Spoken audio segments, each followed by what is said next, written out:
शुरुआत करते हैं दोस्तों आज के न्यूज़पेपर के हम एडिटोरियल वाले हिस्से के साथ में। आज दो महत्वपूर्ण एडिटोरियल के ऊपर यहाँ पर हम चर्चा करने वाले हैं।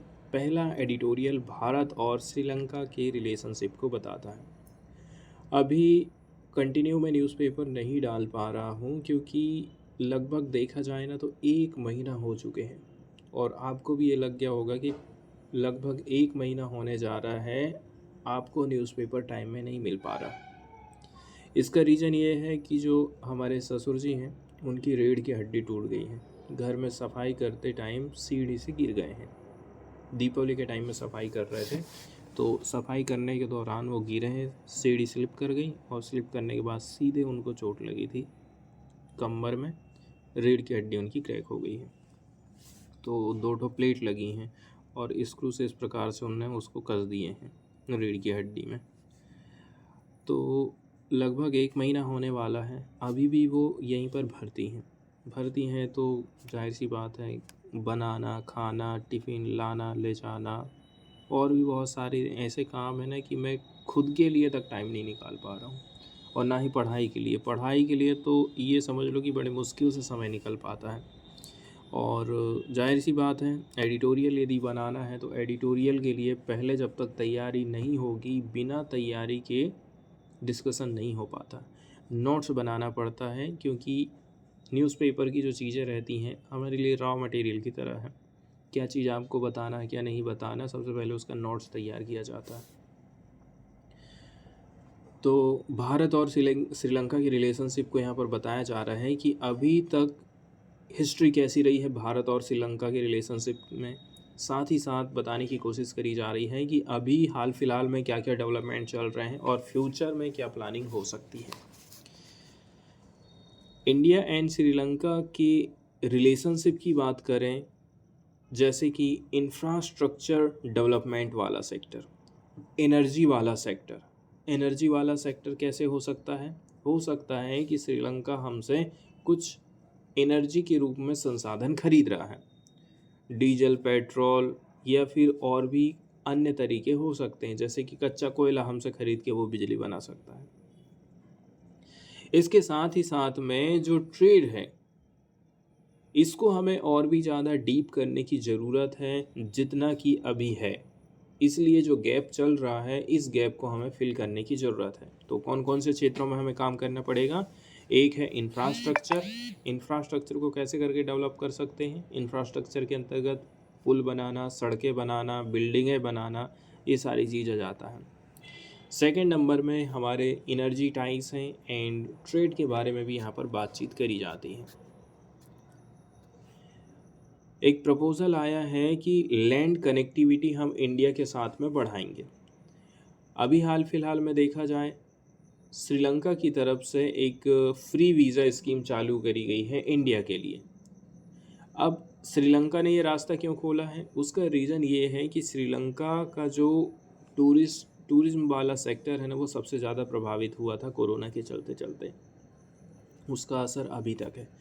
श्रीलंका की जो कमाई है भारत के जैसे एग्रीकल्चर वाली नहीं है, भारत के जैसे इंडस्ट्री भी उतनी ज़्यादा डेवलप नहीं हो पाई हैं। तो मेनली वो जो कमाई करता है वो टूरिस्ट लोगों से करता है।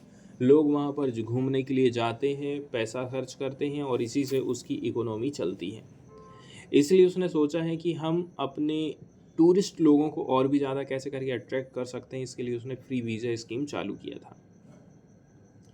और भी इस मामले में आगे बढ़ते हुए वो ये सोच रहे हैं कि टूरिस्ट लोगों के लिए फ्री वीज़ा कर दिए हैं, अब हम एक काम करते हैं, लैंड की जो कनेक्टिविटी है उसको भी बेहतर बनाते हैं, फ्री बनाते हैं।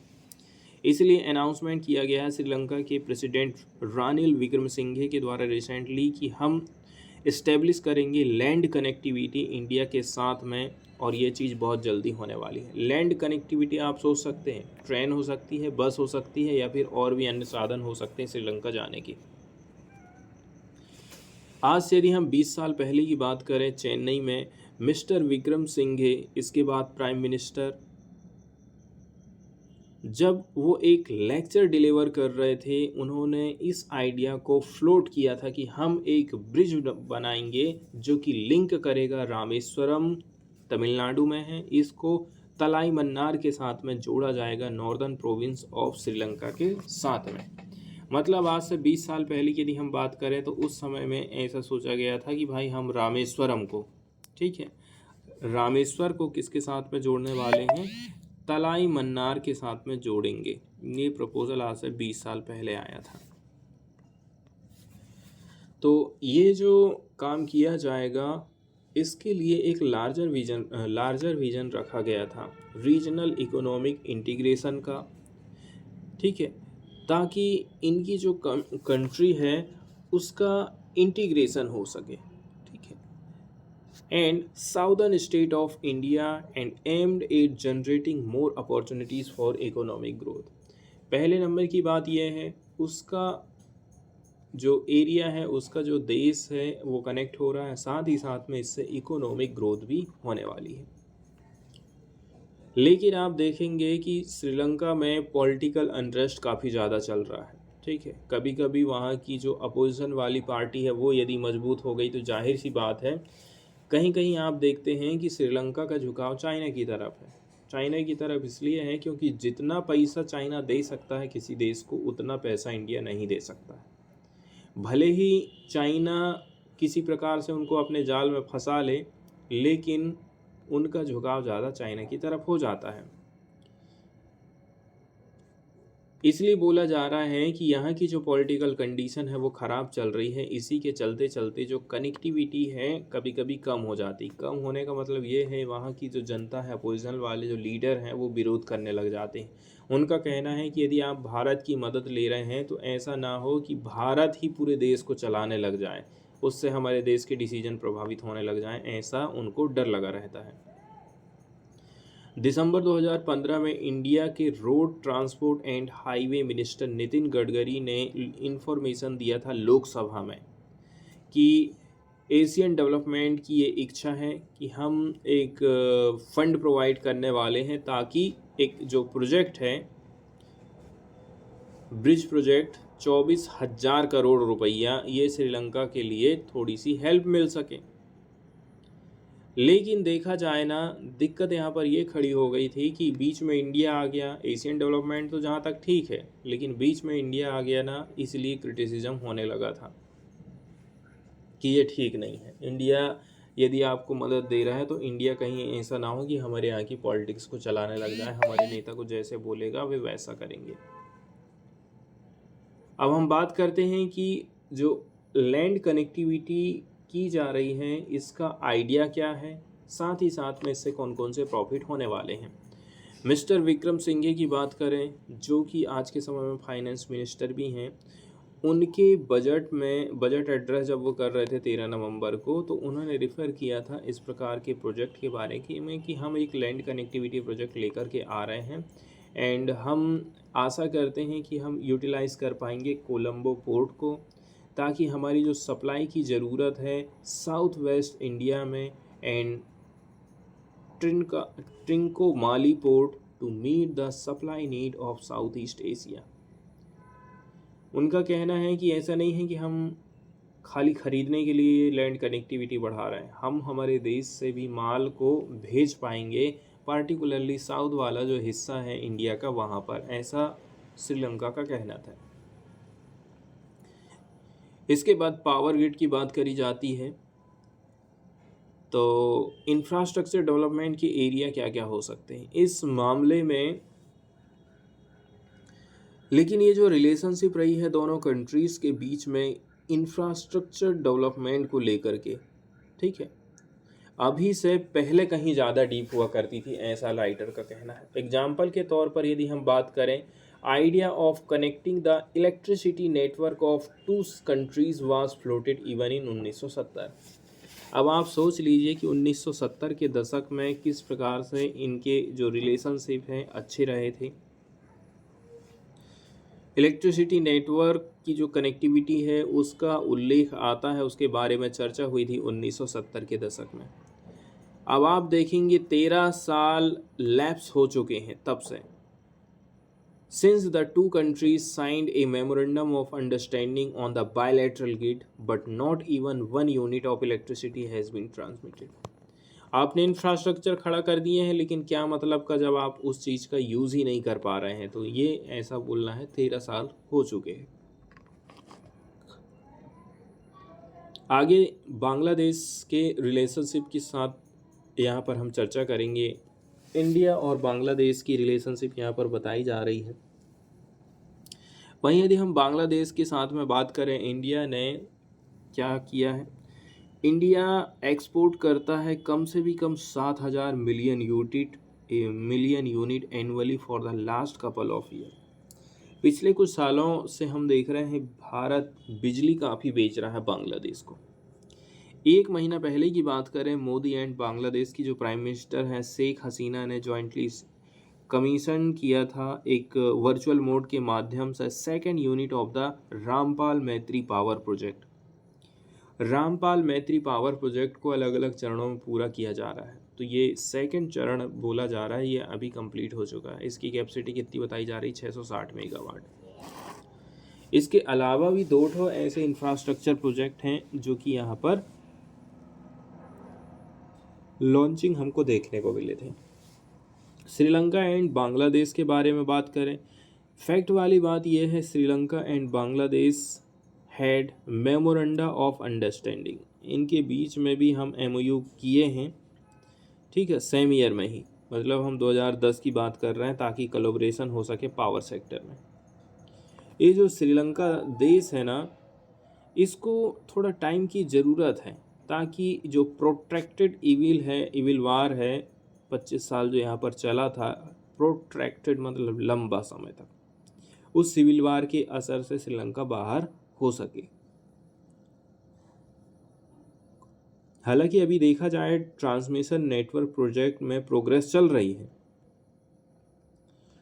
इन्वेस्टिगिंग, ठीक है, यहाँ पर आप परिकल्पना कर सकते हैं कि लगभग 1,000 मेगावाट को आप ट्रांसफ़र करने वाले हैं एंड एस्टेब्लिशमेंट करेंगे high voltage direct current overhead को, ठीक है। ये लिंक करेगी मदुरई को एंड श्रीलंका में जगह का नाम है हबराना।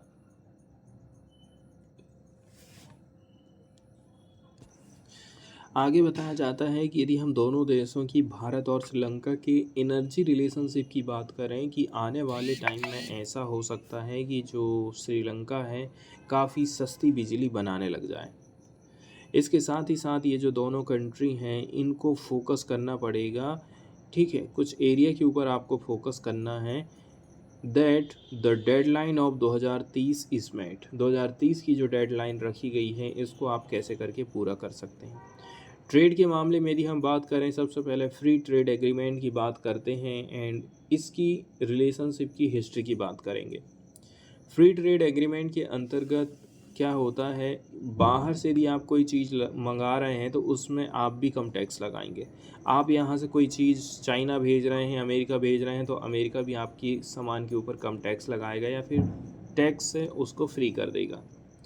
ऐसी वाली जो व्यवस्था है इसको हम फ्री ट्रेड एग्रीमेंट बोलते हैं। इंडिया श्रीलंका के बीच में फ्री ट्रेड एग्रीमेंट साइन किया गया था दिसंबर 1998 में। हालांकि देखा जाए इसके बावजूद ये जो दोनों कंट्रीज़ हैं इन्होंने इससे ज़्यादा और आगे बढ़ने की नहीं सोची है। बातचीत ये कर रहे हैं बहुत लंबे समय से, ठीक है, on entering into an economic and technology cooperation increment, कि भाई इससे थोड़ा आगे हट के हम economic and technology cooperation agreement कर लें। इंपोर्ट एक्सपोर्ट यदि हम बात करें, ठीक है, इंडिया रीगेन कर रहा है अपनी पोजीशन को। पिछले साल से ही यदि हम देखें, ये लार्जेस्ट सोर्स ऑफ इंपोर्ट माना जा रहा है। आज के समय में क्या हो गया, श्रीलंका से हम चीज़ें खरीद रहे हैं और साथ ही साथ में बोला जा रहा है इसकी जो हिस्सेदारी है वो 26% है of total import of Sri Lanka. यदि हम टोटल इंपोर्ट की बात करें तो उसकी जो हिस्सेदारी है वो 26% है। वहीं यदि हम टूरिज्म सेक्टर की बात करें तो आज के समय में ऐसा हो गया है कि श्रीलंका में घूमने के लिए इंडिया के लोग बहुत ज़्यादा जाते हैं, पास में भी पड़ता है और थोड़ी सी सुविधा भी बढ़ जाती है। इंडिया लार्जेस्ट सिंगल कंट्री बन गया है टूरिज्म के मामले में ठीक है, कि सबसे ज़्यादा कहाँ से लोग आ रहे हैं। इसका जो शेयर रहा वो 17% रहा है ओवरऑल नंबर ऑफ अराइवल्स की यदि हम बात करें। इंडिया का जो बायलैटरल ट्रेड रहा था 2021 में इसके साउदर्न नेबर्स एंड बांग्लादेश के साथ में, ठीक है, यहाँ पर जो इकोनॉमिक ग्रोथ रही थी काफ़ी इम्प्रेसिव रही है। यदि हम बात करें साइज की, ठीक है, तो जो फॉर्मर रहा है वो 5.45 बिलियन डॉलर का रहा है 2021 में, जहाँ पर बाद वाली की यदि हम बात करें तो इसका साइज आप देखेंगे 18.14 बिलियन डॉलर रहा है। आगे यदि हम बात करें क्या क्या ऐसे डेवलपमेंट आज के टाइम में हमको देखने को मिलते हैं जो कि भारत और श्रीलंका के रिलेशन को बताते हैं, जैसे कि रिजम्पशन कर दिया गया है चेन्नई एंड जाफना के बीच में जो सर्विस चला करती थी। साथ ही साथ में फेरी सर्विस लॉन्च की गई है नागपट्टनम और कांके संथुराई जगहों के बीच में। साथ ही साथ में एक जॉइंट वेंचर एग्रीमेंट भी आपको देखने को मिलेगा इंडिया की national dairy development board and Gujarat cooperative milk marketing federation and Cargills of Sri Lanka for self sufficiency in the dairy sector. Dairy sector में भी श्रीलंका को कैसे करके आप आत्मनिर्भर बना सकते हैं, इसके लिए श्रीलंका की सरकार ने बोला है कि हमारे यहाँ की कोई कंपनी है वो आप दो कंपनियों के साथ में मिलकर के थोड़ा सा सीखना चाहती हैं। ये चीज़ यहाँ पर आपको देखने को मिल जाएगी। इसके बाद वाला जो एडिटोरियल यहाँ पर हम डिस्कशन करने वाले हैं ये क्लाइमेट चेंज से रिलेटेड है। पार्टिकुलरली यहाँ पर जो ग्लेशियर मेल्ट हो रहे हैं उसको लेकर के कहानी बताई जाती है कि ग्लेशियर का जो मेल्ट होना है वो कितना घातक हो सकता है और हम उसको कितने हल्के में लेते हैं, इसका असर और कहाँ कहाँ हो सकता है। तो आप देखेंगे कि जो ठंडा वाला एरिया है वहाँ पर ग्लेशियर्स जमे हुए हैं, पानी बर्फ़ के रूप में वहाँ पर मौजूद है, लेकिन जैसे जैसे टेम्परेचर बढ़ते जा रहा है तो इनका जो साइज़ है ना ये छोटा होते जा रहा है। जैसे कि पहले इतने बड़े हुआ करते तो सिकुड़ करके इनका जो एरिया है गर्मी के कारण इतना हो गया, बाद में फिर ये इतना हो जाएगा और फिर कुछ टाइम में ऐसा हो जाता है कि ये ख़त्म ही हो जाएंगे। इससे नुकसान ये होने वाला है कि भाई ग्लेशियरों से हमें जो 12 मासी पानी मिला करता था उसकी कमी चले जाएगी। मतलब नदियों में जो वाटर की अवेलेबिलिटी है वो साल भर नहीं रहने वाली है यदि ग्लेशियर्स मेल्ट होने लग जाते हैं। ग्लेशियर मेल्ट होने से समुद्र का तापमान, समुद्र की सतह का तापमान बढ़ेगा और बढ़ेगा तो जाहिर सी बात है उसके किनारे जो शहर बसे हुए हैं उनमें बाढ़ आने की संभावना बढ़ जाएगी। एक और जो नुकसान हो सकता है ग्लेशियरों के पिघलने से, तो देखिए ग्लेशियर यदि पिघल रहे हैं ना तो आप ये समझ लेना यहाँ पर जो रहने वाले जीव जंतु हैं उनका भी जो प्राकृतिक आवास है वो भी नष्ट होने वाला है। ग्लेशियरों में कभी कभी क्या हो जाता है, ग्लेशियर्स वाली जो जगह होती है, जैसे अभी हाल फिलहाल में एक घटना आपको देखने को मिली रही होगी GLOF और बादल जो फटा था सिक्किम जैसे जगह में, वहाँ पर ये जो ग्लेशियर्स का पानी है ना यही पानी बाढ़ लाने का काम किया था। तो ग्लेशियरों के सिकुड़ने से पैदा होने वाले खतरों को चक्रवात, साइक्लोन और भूकंप के समान जोखिम वाली श्रेणी में हमको रखना चाहिए। आप इनको हल्के में नहीं ले सकते कि भाई ग्लेशियर यदि कम हो रहे हैं तो इससे मुझे क्या असर पड़ रहा है। जैसा कि मुझे चक्रवात प्रभावित कर सकता है, भूकंप प्रभावित कर सकता है, ठीक इसी प्रकार से ग्लेशियर्स भी आपको प्रभावित कर सकते हैं।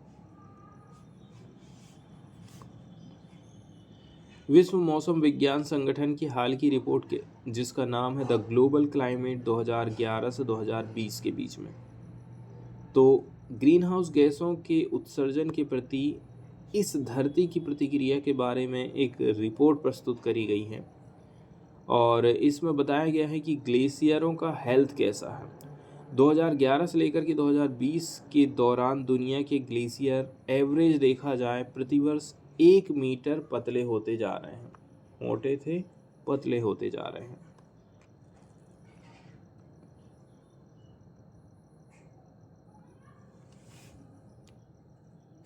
आगे बताया जा रहा है कि कुछ कुछ ग्लेशियर्स ऐसे थे जिनका यूज़ हम स्टडी के लिए किया करते थे नमूना के तौर पर, इसकी तुलना उससे करते थे। तो ऐसा बताया जा रहा है कि ऐसे जो नमूने हमारे पास में हुआ करते थे वो ऑलरेडी से गर्मी के चलते चलते पिघल रहे हैं।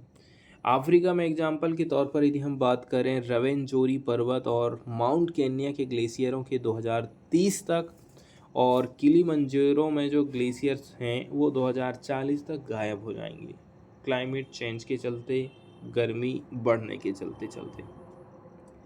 ये रिपोर्ट ग्लेशियर से बनने वाली झीलों के तेज़ी से विकास और ग्लेशियर निर्मित झील के विस्फोट से पैदा होने वाले बाढ़ की संभावना की ओर इशारा करती है, जो कि इकोलॉजी और हमारी रोजी रोटी के लिए अतिरिक्त खतरा पैदा करती हैं।